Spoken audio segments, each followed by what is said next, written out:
he said some things about Dak Prescott, and this is the quote that Charean almost nailed last segment.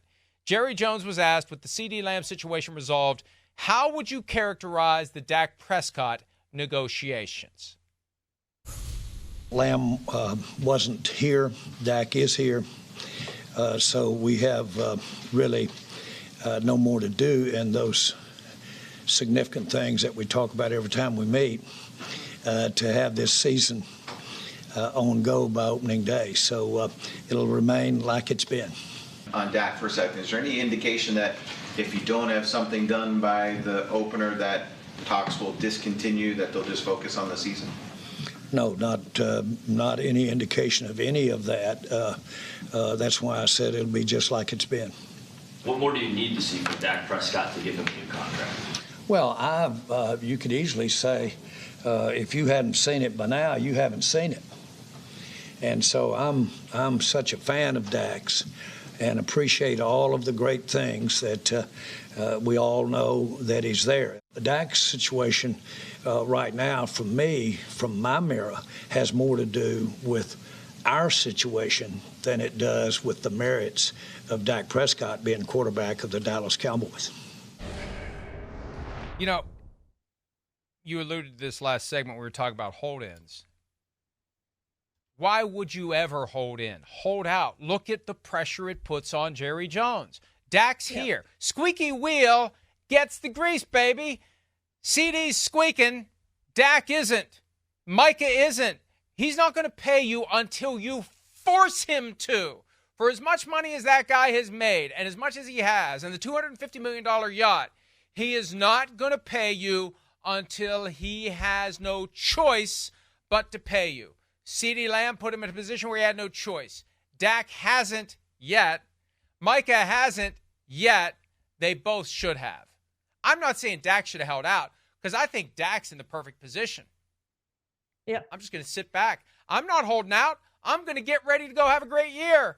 So somebody's going to offer me $70 million. Forget about 60. I'm going for 70 when I hit the open market next year. That was smart for Dak, but stupid by the Cowboys, because they're just sitting back saying, oh, we don't have to do anything. We got him. He's here. Yeah, and he's laying the foundation to have the kind of year that's going to make it harder for you to keep him next year. Well, and as you have written in the past, Mike, they should have redone this deal 2 years ago, but they didn't have the foresight to do that because they're holding tight onto that money. We've got him. We have a contract. We don't need to redo that contract. So here they are with him potentially becoming a free agent in March. And it's repeated by the Cowboys time after time after time. Again, it's the only thing that gets Jerry's attention and forces him to act. Look at him, go all the way back to Emmitt Smith. Held out for 2 games. Cowboys go 0-2. Finally gets him signed to what Emmitt Smith wanted from the start. You could have had him in those first 2 games of 1993, I believe it was. Yes. And then look at Zach Martin last year. Held out, finally got what he wanted in training camp. Ezekiel Elliott, 2017, I believe it was. Held out, finally got what he wanted. Cowboys overpaid because they didn't negotiate with him before the holdout, and then they became desperate the week of the season opener. We've got to sign him September 3rd. They get him signed before the season opener. So this is a repeated thing time after. And guess what? Micah Parsons is going to be where CeeDee Lamb is this time next year. He's going to hold out, and he's going to get his contract right before the season starts. Yeah, and you're absolutely right. And look, you know, there were the almost cartoonish comments from Jerry Jones earlier in this week to Clarence Hill about why he's best suited to be the GM of the team. Hey, folks, the proof is right in front of our faces. There are flaws. They do a great job of drafting and developing. They do a piss-poor job, sorry, London, when it comes to figuring out what comes next in both directions. Why did you franchise tag Tony Pollard with a broken ankle? Why did you pay Michael Gallup? What the hell are you thinking? And how do you continue to bungle Dak Prescott? And, you know, you alluded to this. That 4-year, $160 million contract, which at the time that it was negotiated, and I saw the terms and understood the ramifications, I said this is better than the Patrick Mahomes deal because it's going to put Dak on the open market or force the Cowboys to give him another contract sooner than later. This thing was designed so the Cowboys would, after 3 years at the latest, say, man, these cap numbers are gigantic. We have to redo this. And they don't even blink. They moved his cap number from 59 down to 55. And they're content to go into the season with Dak Prescott with a cap number $15 million higher than his annual average on his contract. They're content to do that. It makes no sense. That's money that could have been spent on other players, like Saquon Barkley. So you get the deal done with Dak, you drive the cap number down, you spend money on other players, you sign Micah Parsons, you sign CeeDee Lamb. CeeDee Lamb's cap number this year is going to be a lot lower than the $17.991 million it was going to be on this new 5-year deal. Micah's is going to go up. You can do all those things. And, you know, until the fans truly understand it and do something about it, it's not going to change. Because he is the ultimate carnival barker. And he makes the fans think that they are all in. And he's got that way of winking. And he's got that homespun charm. But, man, you know, it took me 23 years to figure it out. This is all an act. This is step right up, give us your money, come root for our team. We're doing our best to win a Super Bowl. Oh, no, we're not. But don't tell them that part. We'll tell you we're doing our best to win a Super Bowl because that's what gets you to step right up and give us your money. I tell you what, Mike, you know, I live in Dallas, Fort Worth, right down the street from the stadium in Arlington. A lot of neighbors who have season tickets. I have never seen, I don't know if it's apathy or Brad Shams says it's frustration and anger with this team, but I haven't seen it before. This is the first time really that I've seen Cowboys fans not be excited about a season, and they are frustrated and they are angry and maybe they are a little bit apathetic as well. But it's interesting to me that this is really the first year. And if they don't start out well, let's say I think there's a potential, depending on how Deshaun Watson's shoulder, I think there's the potential that they could go to Cleveland and get blown out in week 1. And if they do, all bets are off because I think Cowboys fans are going to be livid, and we'll see how many show up. Most have already paid their season tickets, and Jerry Jones is very proud of that. We had all these renewals and 90,000 season tickets or whatever they have. I can't remember the number.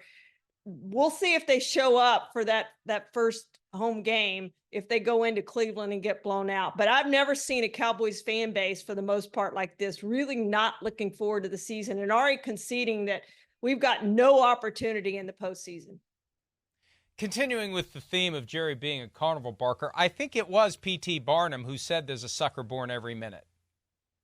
And Jerry is proving that by lining his pocket, although he said under oath at the Sunday ticket trial he's never taken a profit, a single penny, from the Dallas Cowboys organization, which I don't know about that one, but that's what he said. Okay, I had one more really good point to make, and I now forget what it was. I hate when that happens. Oh, I know what it was. Wait. Oh, Mike McCarthy. This is why they're apathetic. He should have been fired. How can you justify going 12-5, pulling an inside straight and winning the division because the Eagles collapsed, and getting the crap kicked out of you by the Green Bay Packers, the team Mike McCarthy coached? And he said after the game, nobody saw this coming. Mike, one of your many jobs is to see it coming. One of your many jobs is to study the film of the opponent and realize that the Green Bay Packers are a very different team the past month or so than they were earlier this year. They got something going on here. They could beat us. I need to see it coming. The only way you properly prepare for any opponent is to see it coming. Even if it doesn't come, you need to see it coming so you're properly motivated by the fear that it will. And why didn't Jerry fire him? Because he's too cheap to pay him not to work for him. So let's get through this lame duck year, and then I'll go hire somebody else. And it probably won't be Bill Belichick because it'll be too cheap to pay him. But it's a great story that we're all going to be talking about. Bill Belichick to the Cowboys, and we'll be tantalized at the possibility. And he'll hire a coordinator from somewhere that he pays the lowest possible amount to and expects a different outcome next year. We should have done something with Mike McCarthy. So 3 consecutive 12-win regular seasons, 1 playoff win over those 3 seasons. I get that. But you either extend him or you fire him. You don't let him go into the season as a lame duck, which he's called a challenge. And I think it is a challenge when you have your whole entire coaching staff in the final year of their contracts. But that's where they are, Mike. And it's because Jerry doesn't want to pay. It's the same thing he did with Jason Garrett. Jason got the extension one time and then contract expired the second time, and they moved on to Mike McCarthy. And if they don't do anything in the postseason this year, it doesn't matter in the regular season, but if he doesn't do anything in the postseason, they'll do the same thing with Mike McCarthy. They'll move on after this year, don't have to pay off that coaching staff. There's no money involved. Yeehaw, we can go get us a new head coach. And you're right, I've said that all along. It won't be Bill Belichick because A, he'll take attention away from Jerry, and B, they'll have to pay him, which they're not going to do. And I will never doubt your knowledge of the Cowboys, but Jason didn't get an extension. He finished his contract and then got another one and then finished that one and didn't. So there was no, he was a free agent. He could have left. Right. He could have left. And we don't see any NFL head coaches do that. Become a free agent and say, see you later, Jerry. And I don't know whether that's part of the collusion that goes on with head coaching or what, but that's the reality. No extensions, no firings, because I might have to pay you to not work for me, even though it's all a write-off.